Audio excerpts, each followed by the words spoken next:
Seluruh dunia saat ini berjuang untuk melawan corona. Di Indonesia diperkirakan oleh Pusat Permodelan Matematika dan Simulasi Institut Teknologi Bandung yang menghitung puncak wabah di Indonesia akan terjadi pertengahan April hingga Mei. Apa yang sudah dilakukan oleh pemerintah? Sudah siapkah untuk menghadapi itu, Pak Arya?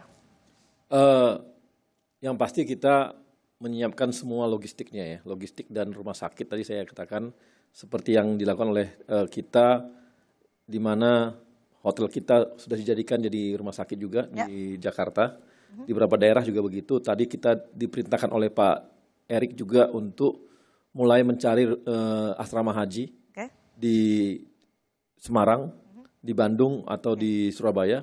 Untuk dijadikan rumah sakit seperti yang sekarang. Jadi dengan infrastruktur yang lengkap, logistiknya siap, maka ketika puncaknya nanti itu kita punya daya tampung terhadap ini. Nah, karena apa?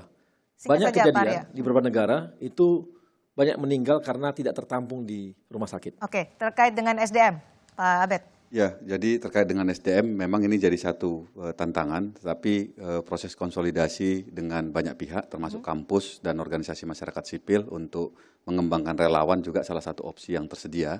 Dan pada kesempatan ini juga kami ingin mengapresiasi karena banyak sekali dukungan yang masuk dari masyarakat, bahkan hari ini kami menerima satu yayasan yang menyerahkan rumah sakitnya masih baru untuk digunakan dalam penanganan begitu. Jadi memang di dalam kepresnya yang dikeluarkan oleh Pak Jokowi membuka ruang partisipasi semua orang. Partisipasi dan kolaborasi, Mbak Oki. Iya, dua kata, kompak dan konkret. Kompak dalam arti kata apa yang menjadi kebutuhan di pusat itu disinkronisasi di daerah. Yang pertama, yang kedua konkret. Kalau dikatakan bahwa ini belum puncaknya pasti perlu anggaran. Kalau memang biasanya anggaran itu diperlukan, Menko sudah menyatakan itu akan menggelontorkan 27T, mungkin APBNP bisa dimajukan. Karena ini akan melibatkan keuangan yang banyak.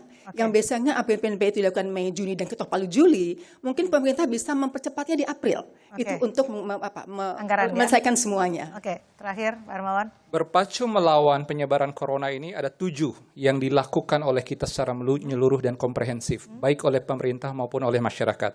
Pertama, untuk pemerintah mengaktifkan case finding ini melalui rapid test, itu kita dukung semua. Tetapi juga paralel dengan itu adalah mobile PCR. Ini belum banyak dibahas, tapi kalau bisa desentralisasi ini harus sejalan dengan upaya rapid test. Yang ketiga adalah yang kita sebut dengan optimized hazmat and mass delivery. Tadi APD, ini harus kita pastikan betul ada di sentral layanan. Berikutnya adalah strengthening referral system. Sistem rujukan kita ini masih problem karena penuhnya tadi. Mudah-mudahan dengan bukanya rumah sakit baru dan adanya hibah tadi, ini menambah ruang-ruang pelayanan kita. Ini dari aspek pemerintah, tapi dari masyarakat, physical dan social distancing, dan juga community first aid. Yang terakhir, yang ketujuh adalah pooling resources, terutama human resources. Saat inilah kita berkolaborasi bahu-membahu, sehat pemerintah, sehat masyarakat, sehat Indonesia. Terima kasih Pak Hermawan, Mbak Oki, Pak Abed, dan juga Pak Arya, karena wabah corona ini tidak hanya menjadi tanggung jawab pemerintah, tapi juga tanggung jawab kita sebagai bagian dari bangsa Indonesia. Saya tutup Dua Arah malam hari ini. Sampai jumpa.